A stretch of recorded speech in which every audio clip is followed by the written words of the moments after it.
Heading into this season, I was fairly certain the Boston Celtics wouldn't be super relevant.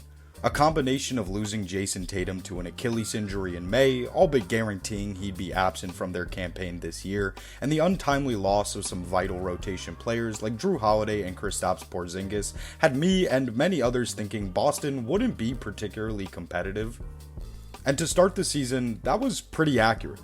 The Celtics weren't over 500 till almost a month in, guys like Derek White who they needed to step up weren't shooting well, and people were wondering if Boston should commit to tanking for the season rather than be a play-in type team.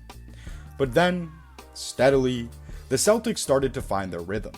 They're 9-3 since November 16th, clawing their way up to the 3 seed in the East, and now have the third best offense in the NBA.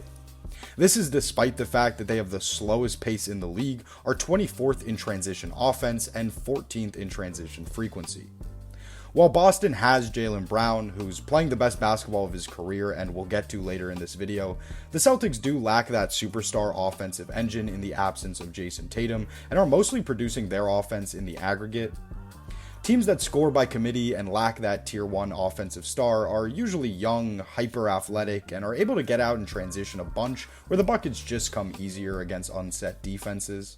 But the Celtics are doing the bulk of their work in the half court where they have the 5th best offense, and it's down to a couple of things. For one, they dominate the offensive glass. Boston grabs the 5th most rebounds on that end and have the 7th highest offensive rebounding percentage. That means that even though they're just 16th in field goal percentage and 13th in 3-point percentage, they're able to create extra offensive possessions and be more efficient as a result. The Celtics also take care of the ball extremely well, posting the lowest turnover percentage in the league. Overall, there's just a lot of buy-in from the players on this team, putting their faith in Joe Mazzulla's system and winning games on the margins. Despite the losses in personnel, the Celtics still have a fairly deep roster of productive role players. The main guy I want to talk about as far as stepping up and playing his ass off, outside of the established rotation players that is Jordan Walsh, who has really emerged as quite the defensive demon.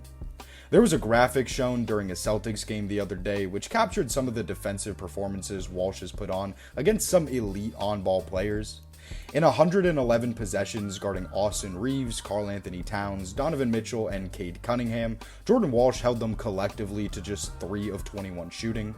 And by the way, the Celtics won all 4 of those games. He's 6'6" with a 7'3" wingspan and a strong frame, which makes him an ideal perimeter defender that can contain guards but also switch onto some bigger forwards. Not to mention, he's crazy efficient around the rim, and while he doesn't take a bunch, is currently shooting the shit out of the ball from 3. Other than that, rookie Hugo Gonzalez has been more productive than I would have imagined and is super efficient with the ball. He's the 14th youngest player in the league, and it shows with how raw he can be at times, but he has a hell of a motor and a lot of potential as just a really solid NBA wing. Josh Minott had been buried deep on Minnesota's bench for the first 3 seasons of his career, but has emerged as a pretty interesting undersized big that can really shoot it from 3. His physical tools make him awesome in transition, as well as a super promising defender. He's even played as the lone big in some centerless lineups, and the advanced numbers are really good, but it is a limited sample size. These guys shining in their roles and finding ways to contribute is super helpful for the Celtics, especially with Luka Garza, who they also signed as a free agent from Minnesota over the summer, being more inconsistent. Peyton Pritchard is about the same as he was last season, accounting for the increase in minutes and shot attempts. There's been a bit of a growth on the playmaking end. His 3-ball just needs to come back a bit more consistently. The same can be said about Sam Hauser, who just isn't shooting it well right now. It's a bit more of an issue for Hauser because he doesn't really put the ball on the floor like Pritchard does, so he's really just out there to shoot it. As I mentioned, Derek White got off to a slow start, but is definitely starting to find his groove. Ignoring the efficiency, I do think it's worth noting that he's scoring just 1 more point than last season on 3 more shot attempts. The reason I say this isn't to shit on Derek White, it's more because there's a pervasive thought amongst a lot of NBA fans that really good, efficient role players can just suddenly become 25 point per game scorers and float an offense if given the keys or in a different environment. And I think there were quite a few people that thought Derek White was going to average a lot more points this season with Tatum out, but that's just not true. Some players simply don't have the capability to average 25 a night. Being an offensive engine, regardless of efficiency, is a skill in its own right. The last guy I'll shout out is Neemias Queta, who in my opinion, is definitely a backup center, but he's doing his best and is a worker on the court, so I understand why Celtics fans like him a lot and are higher on him than others. And now we'll get to the captain of this ship, and the reason that, despite all the pleasant little surprises I've laid out, the Celtics have any real chance at competing in the postseason. Jaylen Brown is playing the best basketball of his life. It looks like he feels more comfortable and in control than ever before. Like he knows exactly what he's out there to do every time he steps on the floor. There's just a level of decisiveness I previously had not seen from him. He's averaging almost 30 a game on legitimately the best efficiency he's ever had. This doesn't change the fact that he's not a great playmaker or ball handler, but he is a good defender, a beast in the open court, and definitely has an underrated scoring arsenal when he gets into rhythm. I really don't know how to feel about Jaylen Brown. He's improving the Celtics offense by 4.7 points per 100 possessions, but their defense is also 5.6 points worse when he's out there. It's not all about numbers or advanced metrics, and I'm certainly not making the case that Jaylen Brown is hurting the Celtics in any way, but he's an extremely flawed number one option. I think it's important that we all don't get too high on how the Celtics have been performing in this stretch, even if we were wrong to be as low on them as we were. Because while their offense has been electric, there are a few red flags worth discussing.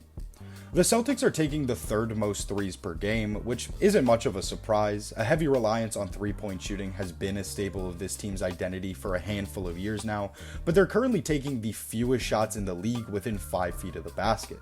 They're also averaging the 5th fewest drives per game out of any team in the NBA, and there's just no doubt that the easiest shots come at the rim. So while the Celtics are an incredible three-point shooting team, probably even a bit better than they are right now, I'd worry about the over-reliance on that shot diet. And this is kind of the fundamental flaw with Mazzulla Ball and his dogmatic adherence to generating open threes. Sometimes those shots don't fall, no matter how good they look. It's just a much higher variance shot attempt than anything around the rim. And the Celtics used to have Drew Holiday and Porzingis and Tatum and just so much damn talent that they could basically shoot through any lull they faced. But with this current version of the roster, if JB or Derek White or Pritchard go cold, there just isn't enough to overcome that. The Celtics also don't get to the line much. They're dead last in free throw attempts, and while they've been great at securing offensive rebounds and second chance opportunities, they kind of suck at grabbing the other kind of boards. They're 26th in defensive rebounding, which puts them at 18th overall, and that's a huge part of their 18th best defense. It's really hard to trust a team who's going to bleed so many extra points by not ending defensive possessions with a rebound. And it doesn't help that the Celtics basically don't have any centers. Don't get me wrong, Neemias Queta, I mean no disrespect, but if we're talking about a postseason center rotation of Queta, Josh Minott, and Xavier Tillman, you're probably better off just running smaller looks, and in that case, I would foresee them having a really tough time against teams like the Pistons or Magic, and even the Cavs or Bucks if they can get their shit together. And the final piece in all of this is Jason Tatum. Will the man who ruptured his Achilles just 7 months ago really return to an NBA court before the season is over? Everything we've seen about Tatum's recovery process has been ahead of schedule. This isn't like other Achilles injuries, they operated on it within 24 hours, but I don't know, it still seems really risky to rush him back. I'm no doctor and obviously not a part of the Celtics medical staff, so if they clear him, then who am I to say it's a bad idea? I think things also get tricky when you look at the state of the Eastern Conference and conclude that it's genuinely wide open. The Cavs aren't the team they were last season and can't seem to stay healthy at all. The Knicks are next up but have fundamental defensive flaws. The Pistons are on top right now, but they haven't won a playoff series in this era and may still be too far away offensively to make it deep in the postseason. It's not ridiculous to say the Celtics have a shot in that mix, especially if you add in a Jason Tatum that's at least 70 to 75%. They could genuinely win the Eastern Conference. Now, it would be to get mollywopped by the Thunder, or Nuggets, or Rockets, or Spurs, or Timberwolves, but to reach the finals after what happened in May, that would be as impressive as when they won in 2024, if not more. Hard to call it a waste if you can really make it that far. Plus, teams like OKC and San Antonio aren't going anywhere and in fact are only getting better, so they're going to be in the finals every year. Maybe one of those years they get hurt making it out of the West, so whoever comes out of the East legitimately has a chance. Sure, there's a lot of wishful thinking in that, and I'd never wish for a team to lose a player to injuries, but that's a very real potential outcome. So for the Eastern Conference teams, it's about seeing if you can just make it there and then go from there. And as long as those are the standards we're setting in the East, don't count out the Boston Celtics. Okay, that's going to do it for this one. I hope you enjoyed this video. Thank you so much for watching. Let me know what you think about the Celtics and this unforeseen opportunity they may have. Other than that, check me out on Twitter and Medium, TikTok too. That's all for now. Stay safe and see you in the next one.